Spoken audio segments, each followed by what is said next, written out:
Bismillahirrahmanirrahim. Assalamualaikum warahmatullahi wabarakatuh. Alhamdulillah. Alhamdulillahilladzi an'amana bi ni'matil iman wal islam wa hadaina ila siratihil mustaqim. Asyhadu an la ilaha illallah al-malikul karim. وأشهد أن محمدًا عبده ورسوله ذو المعجزة إلى آخر الأيام. اللهم صل وسلم وبارك وكرم وعظم على سيدنا ومولانا محمد صلى الله عليه وسلم وعلى آله وأزواجه وذريته الذين ينالون درجة العالية في جنة النعيم. Hadirin kaum muslimin wa zumratal mu'minin rahimakumullah. Alhamdulillah, di kesempatan siang hari ini kita masih diberikan oleh Allah kesehatan, usia dan kekuatan untuk bisa menjalankan titah dan perintahnya, menjalankan seluruh apa yang Allah perintahkan kepada kita, melaksanakan amal ibadah dan amal soleh kita. Harapan dan munajat yang tentunya tidak akan pernah terlepas dalam diri kita di siang hari ini. Mudah-mudahan setiap amal ibadah yang telah kita jalankan dan segala amal soleh yang telah kita kerjakan, bahkan segenap aktivitas hidup dan kehidupan kita yang merupakan amanah dari Allah, senantiasa ada dalam qabul dan ridha Allah subhanahu wa ta'ala. Amin. Summa amin ya Allah ya Rabbal alamin. Para jemaah sekalian rahmati Allah subhanahu wa ta'ala, seorang mufasir yang tafsirnya begitu sangat menyebar luas, baik di kalangan santri dan pesantren, bahkan di majlis-majlis ilmi, yaitu adalah tafsir yang kita kenal dengan tafsir Al-Quranul Azim, atau juga sering kita sebut dengan tafsir Al-Imam Ibnu Katsir.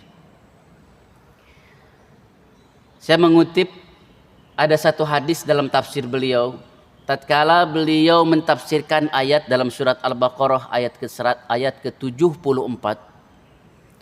Beliau mengutip satu hadis, ya, yaitu ringkasnya beliau katakan, baginda Nabi sallallahu alaihi wasallam sallallahu alaihi wasallam mengatakan, arba'un minasyaqa, jumudul ain wa qaswatul qalbi wa tulil amali wa hirsun ala dunya. Ada 4 hal yang akan membawa kepada manusia ke dalam jurang kerugian, bahkan kehinaan. Kalau pernah saya sampaikan beberapa hal yang berkaitan dengan kebahagiaan seseorang, maka pada kesempatan kali ini saya ingin bawakan satu hadis yang berkaitan dengan sebaliknya, yaitu justru adalah 4 hal ini yang akan membuat rugi kita dan akan membuat kita tidak bahagia. Apa yang 4 ini? Yang pertama, kata baginda Rasul, adalah jumudul ain. Jumud ini artinya secara literal adalah yang matanya kaku. Maksudnya adalah matanya tidak pernah merasa tersentuh melihat kondisi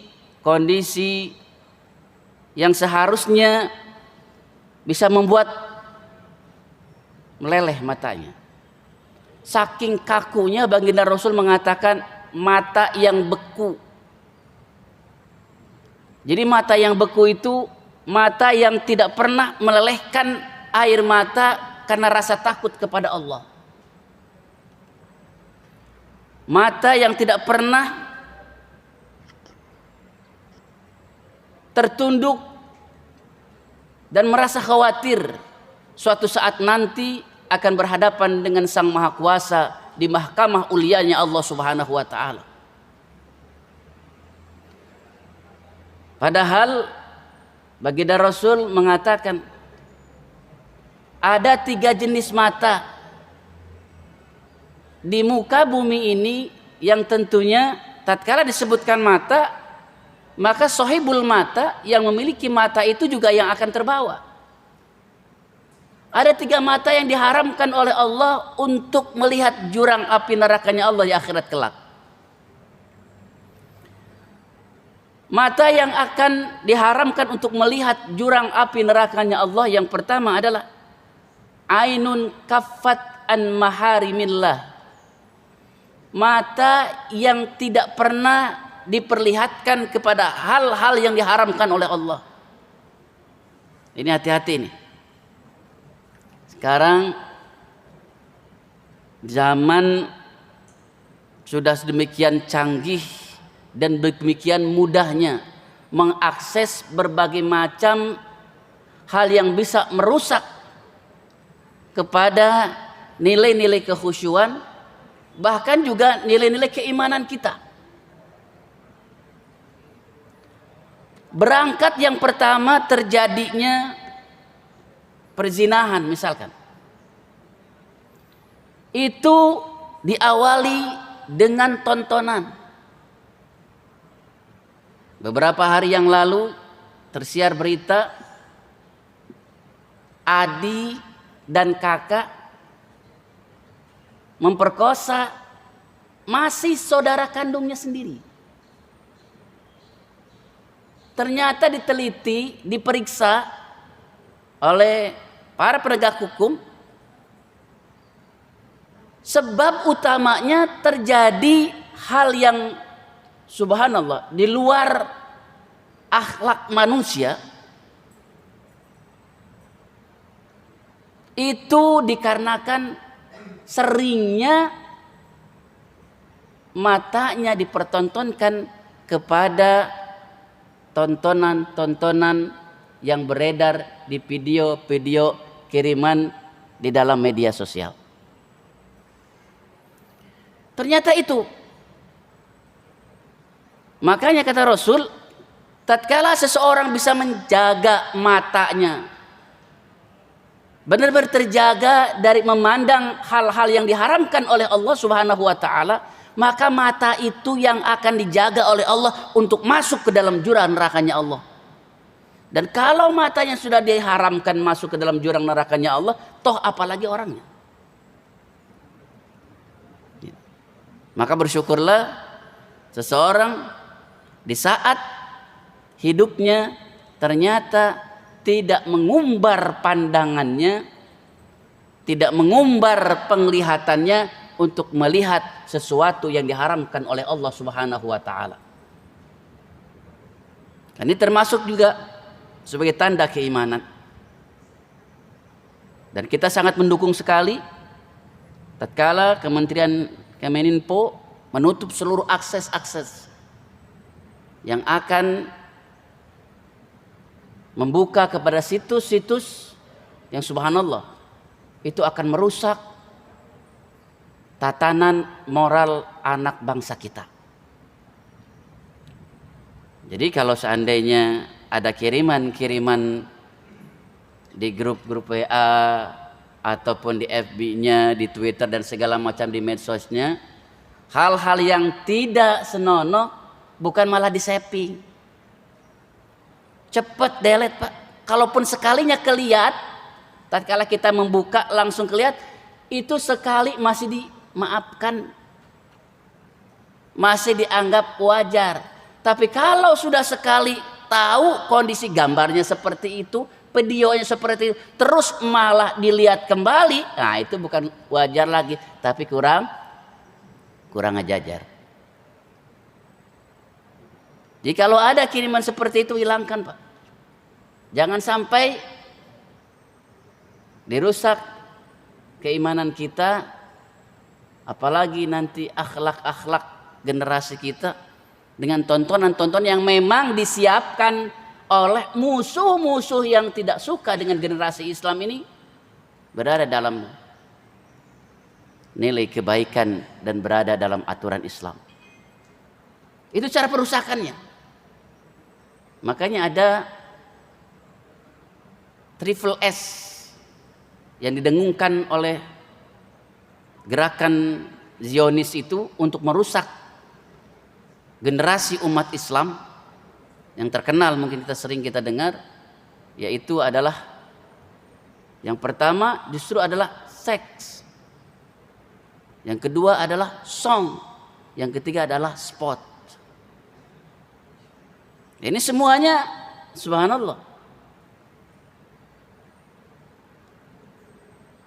terus didorong dan terus dipopulerkan. Agar apa? Karena umat kita agar jauh dari tatanan dan tuntunan ajarannya. Maka mata yang pertama yang akan dijaga oleh Allah Subhanahu wa taala adalah mata yang tidak pernah dipakai untuk melihat hal-hal yang diharamkan. Yang kedua, mata yang akan dijauhkan dari jurang nerakanya Allah adalah ainun bakat min khasyatillah. Mata yang melelehkan air mata karena ada rasa takut kepada Allah. Pernah merasakan di tengah malam kita bangun sendirian, Pak? Terus kita bersujud, bersimpuh, berdoa, bermunajat kepada Allah. Istri kita masih tertidur. Anak kita apalagi, tetangga masih belum kedengaran. Tapi kita bangun di tengah malam, dan di tengah malam itulah kita lelehkan kucuran air mata kita, bertobat kepada Allah. Merasa takut kepada Allah kalau seandainya seluruh perjalanan hidup kita tidak sesuai dengan apa yang Allah kehendaki. Kita merasa khawatir, jangan-jangan ibadah pun yang kita jalankan ini ternyata masih tidak sesuai dengan apa yang Allah inginkan. Itu ada kekhawatiran seperti itu, maka sambil memohon ampunan, melelehkan air mata. Dan air mata yang tadi meleleh itu dari mata yang takut karena kepada Allah, maka itulah mata yang akan menyelamatkan pemiliknya untuk melihat jurang nerakanya Allah.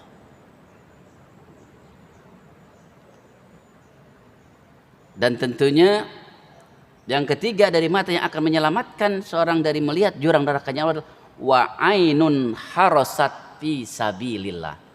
Ini mata yang dipakai untuk menjaga keamanan bagi saudara-saudara dan lingkungan. Nah ini subhanallah. Ya, dulu masih sering di kampung-kampung tuh ada namanya adalah siskamling. Jadi seminggu sekali ngeronda. Jadi bapak-bapak terkadang muter berkeliling kampung dengan hansip yang ada di kampung itu. Setiap kampung setiap hari bergiliran. Dan selama itu pula yang ngeronda itu, kalau dulu ya memang tidak ada yang tidur semalaman. Dan itu subhanallah, ini hadisnya sangat jelas. Mata yang dipakai untuk menjaga keamanan. Kalau sekarang subhanallah ini bapak-bapak dari Polri, bapak-bapak dari TNI ini yang bisa menjaga keamanan perbatasan negara kita. Ya mereka nggak bakal berani tatkala menjaga, berani tidur sekejap pun, Pak. Merasa tanggung jawab. Ternyata mata yang dipakai untuk menjaga keamanan negara ini subhanallah. Inilah kata Rasulullah, mata yang tidak akan dipertontonkan dan diperlihatkan jurang nerakanya Allah, dan orangnya akan diselamatkan dari jurang api nerakanya Allah. So. Jadi kalau diajakin ngeronda jangan nolak, Pak.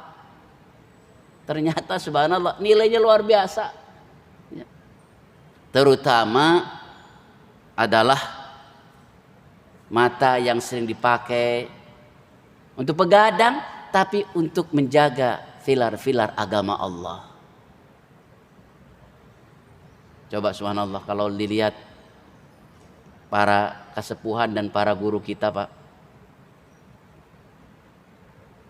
Mereka tertidur di tengah malam itu atau di waktu malam sangat-sangat sedikit. Bahkan saya pernah dengar kalau yang namanya Abah Lutfi, ya, Abah Habib Lutfi, ya, itu hampir tiap malam tidak pernah tertidur.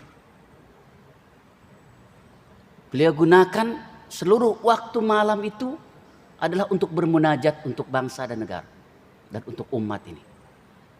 Subhanallah. Dan orang-orang yang soleh, Pak, justru digunakan malam itu adalah untuk benar-benar mendekatkan diri kepada Allah.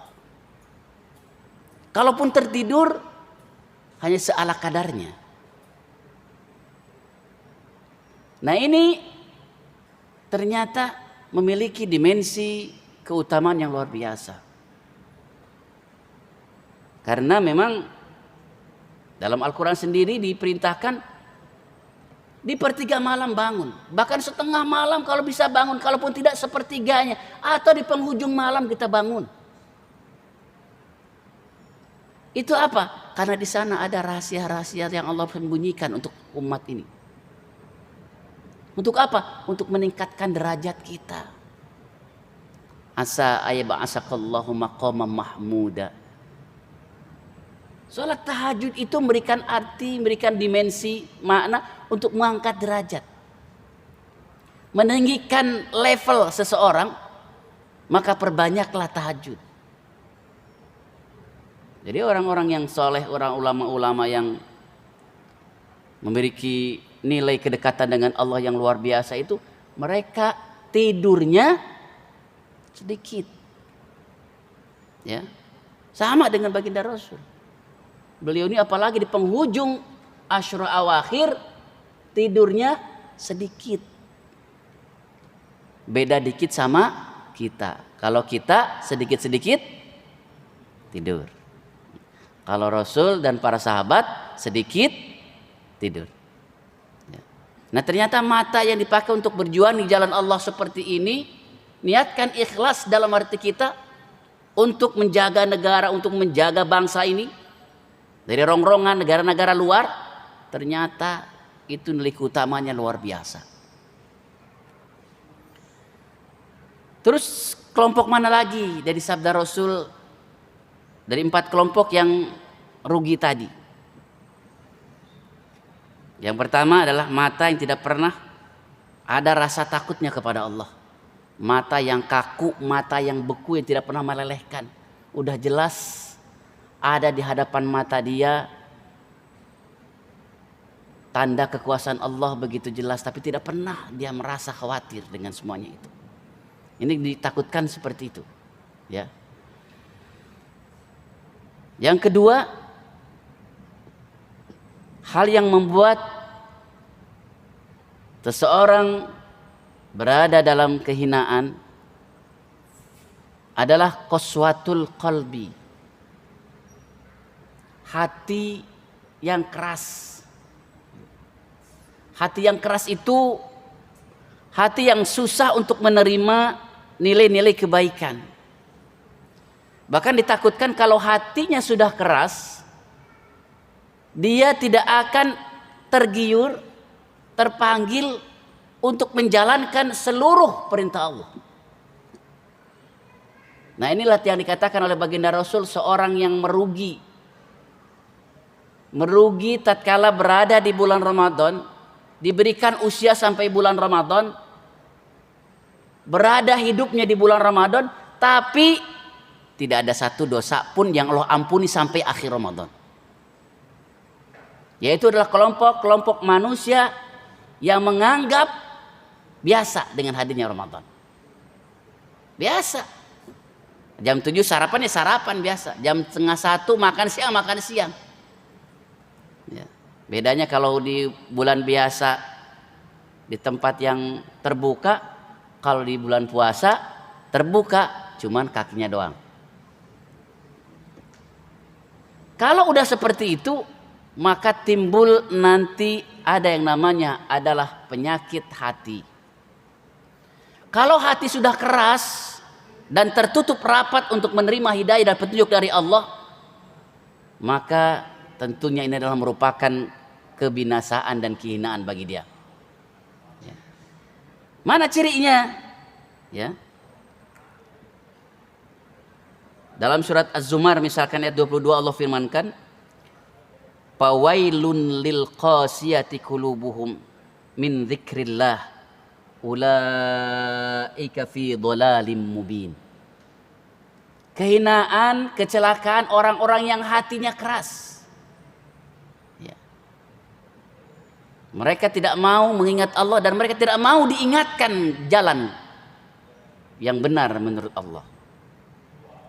Tanda orang yang hatinya keras, yang pertama akan dilihat dia tidak akan pernah mau menerima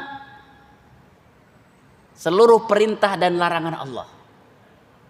Dianggap biasa, ada puasa dianggap biasa, sholat orang lain mengejar di saat qomat sudah berkumandang masih berada di kantor dikejar. Karena tahu gimana keutamaan dan kehebatan sholat berjamaah di masjid. Dia mah tenang aja. Dengar azan, dengar. Tapi pendengarannya hanya sekedar lewat saja. Karena hatinya sudah tertutup untuk menerima kebaikan. Di saat orang lain berlomba untuk bisa berbagi dengan saudara-saudara yang tidak mampu. Bisa empati, simpati dan solidaritas kepada saudara-saudara yang lain. Di saat kondisi pandemik seperti ini. Dia malah tenang saja. Karena menganggap bahwa pendapatan yang dihasilkan adalah hasil keringatnya sendiri. Ngapain pakai bagi-bagi sama orang lain. Merasa rugi. Kalau seandainya apa yang dia dapatkan harus diberikan kepada yang lain. Ya. Itu adamul istijabah. Tidak akan menerima sedikit pun. Meskipun corong muazin itu ada di samping rumah dia, bahkan ada di samping kamar dia, nggak bakalan. Nah, ini yang pertama. Itu tanda orang yang hatinya sudah mulai mengeras.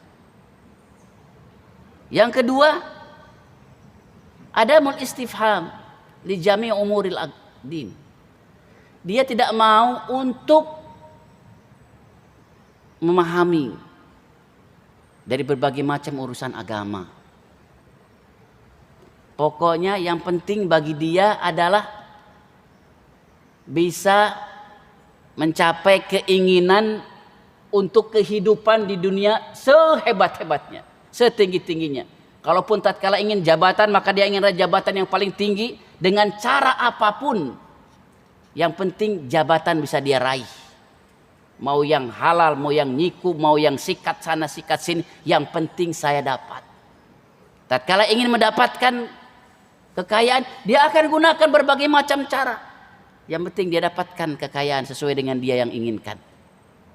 Tidak peduli caranya seperti apa. Maka ciri yang kedua seperti ini sudah banyak terjadi. Ya. Saking dia tidak mau untuk mengerti apa yang diaturkan dan dianjurkan oleh agama, maka dia akan labrak seluruh norma-norma agama dan norma-norma kemanusiaan bahkan sekalipun. Yang ketiga, cirinya itu adalah orang yang tidak pernah tertarik untuk menjalankan segala perintah Allah. Pokoknya apapun yang menjadi program unggulan di masjid, di musola, di tempat-tempat sarana-sarana ibadah, bahkan di sarana-sarana yang mengarahkan kepada kebaikan, itu tidak pernah ada sedikit pun kecenderungan untuk bisa mengikutinya. Karena orientasinya bukan untuk kehidupan yang abadi, tapi orientasinya adalah untuk kehidupan di dunia. Dan tentunya Kalau ini sudah terjadi, ini semakin berat. Hatinya akan semakin mengepal dan akan semakin tertutup.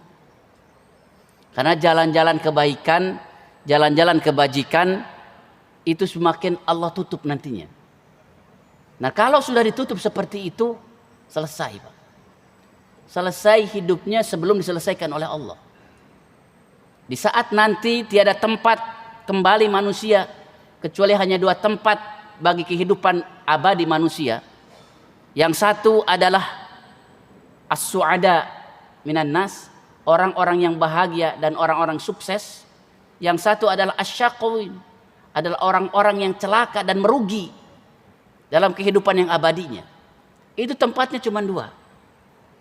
Meskipun nanti asyaqawin ini, orang-orang yang merugi ini, ada yang merugi selamanya sampai tiada henti dan tiada akhirnya, dan ada yang merugi sementara sampai selesai seluruh apa yang pernah dia lakukan ataupun amal-amal kejelekan yang pernah dia kerjakan.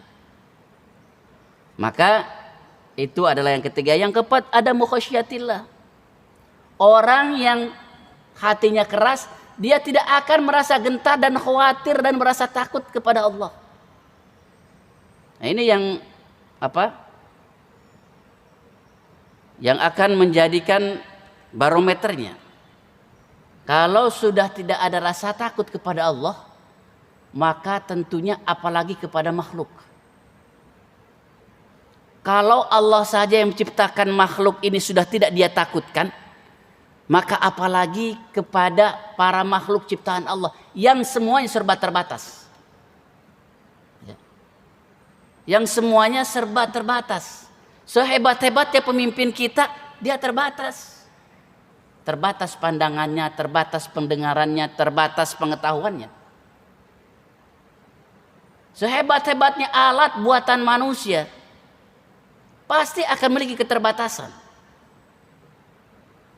Sementara kalau dia dengan Allah, yang semuanya tidak akan ada keterbatasan.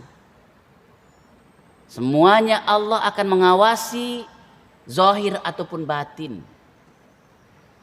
Nah, ini kalau dia sudah hilang rasa takut kepada Allah ini, maka selesai. Selesai sudah hidupnya. Itu yang pertama. Yang kedua, yang ketiga, dari alamat dan ciri orang yang akan merugi itu adalah tulul amal. Ya, tulul amal.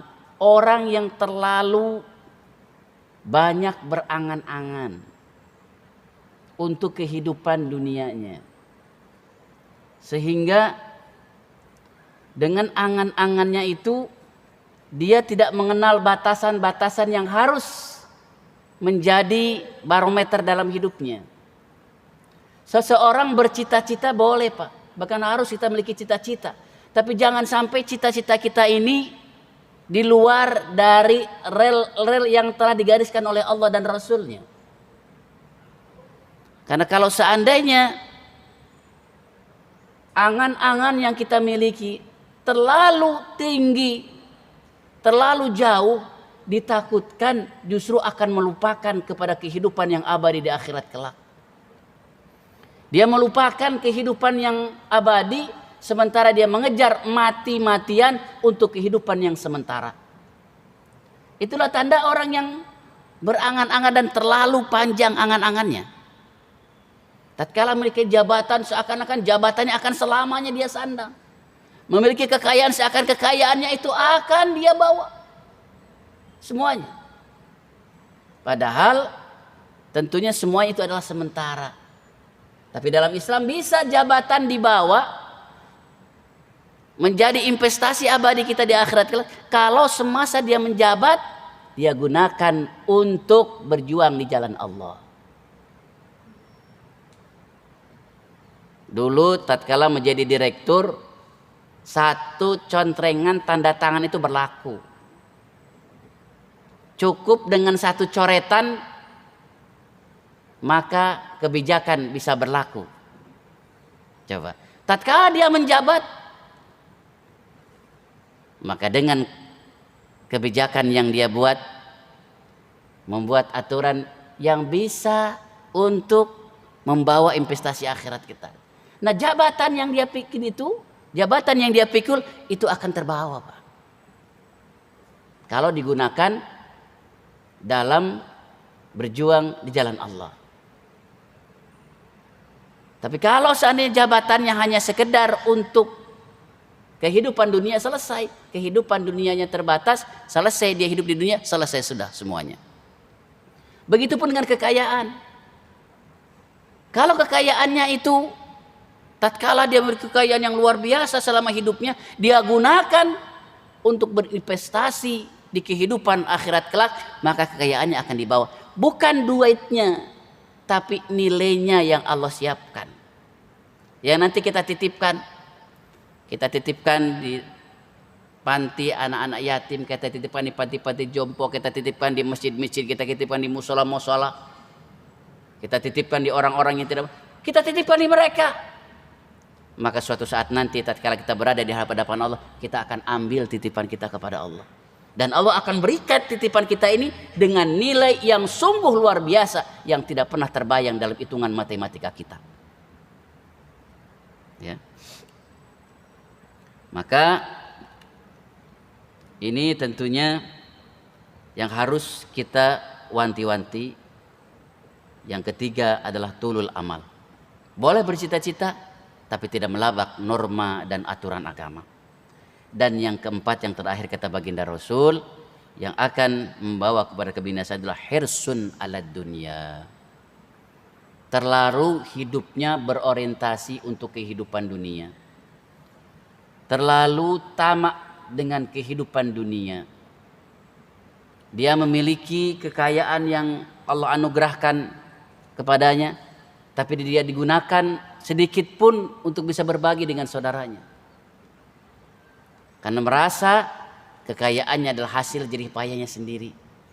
Karena dia merasa kalau seandainya semuanya akan digunakan untuk kehidupannya saja, tanpa mau berbagi, apalagi mau memberikan kepada tempat-tempat yang menjalankan seluruh program-program keagamaan. Nah, ini orang-orang yang tamak terhadap dunia ini, dan dia berasa tamak dengan kehidupan dunia ini dan tidak mau berbagi dengan dunia yang Allah berikan kepada dia. Maka tentunya inilah yang dikatakan umat di akhir zaman yang memiliki dua penyakit yang akan dilemahkan dan akan menjadi umat yang terlemah di antara umat-umat yang lain. Kalau sudah memiliki sifat dan karakter seperti ini, yaitu adalah hubbud dunya wa karahiyatul maut. Kelompok umat yang begitu sangat mencintai dunia dan dia takut dengan kematian. Padahal kehidupan dunia merupakan titipan dari Allah dan kematian adalah suatu hal yang pasti. Tidak ada seorang pun memiliki yang dia miliki kecuali atas izin Allah, dan tidak seorang pun yang akan melampaui masa usianya kecuali atas izin Allah. Maka dari itu, yuk kita sama-sama renungkan kembali. Jangan sampai empat hal ini ada dan terjadi dalam kehidupan kita. Ya, kita bisa terhindar dan menjauhkan, terutama jangan sampai mata kita menjadi penyebab terjerumusnya kita ke dalam jurang nerakanya Allah. Bahkan kita berharap mata kita ini bisa menjadi sebab untuk terselamatan kita dari api nerakanya Allah. Yang kedua, bagaimana kita menghindari dari kerasnya hati, yaitu dengan senantiasa menerima ajakan kebaikan, tunduk dan patuh menerima perintah Allah dan anjuran Rasulullah SAW, serta anjuran-anjuran dari para orang-orang serta ulama-ulama yang saleh, dari ulama-ulama kita semuanya. Dan yang ketiga adalah bagaimana tatkala kita memiliki keinginan, tapi keinginan itu adalah merupakan keinginan yang terbatas yang disesuaikan dengan norma-norma agama. Dan yang terakhir, Jadikan kehidupan dunia sebagai bekal untuk kehidupan akhirat. Jadikan semua yang kita miliki di dunia ini bernilai akhirat. Jangan sampai justru sebaliknya, kehidupan dunia tidak pernah tersentuh untuk membawa kehidupan akhirat. Bahkan kehidupan akhirat pun, amal akhirat pun tidak terbawa kepada alam akhirat. Nauzubillah summa nauzubillah min zalik. Perbaiki niat kita, perbaiki amal-amalan kita. Yuk kita bangkitkan di bulan Ramadan, di penghujung bulan Ramadan ini untuk memperbaiki seluruh amal-amalan dan ibadah kita. Mudah-mudahan kita senantiasa diberikan kesempatan, diberikan oleh Allah Subhanahu wa taala kekuatan untuk bisa menjalankan amal-amal ibadah ketaatan kita kepada Allah Subhanahu wa taala. Amin. Summa amin ya Allah ya rabbal alamin. Subhanakallahumma wa bihamdika asyhadu an la ilaha illa anta astaghfiruka wa atubu ilaih. Wassalamualaikum warahmatullahi wabarakatuh.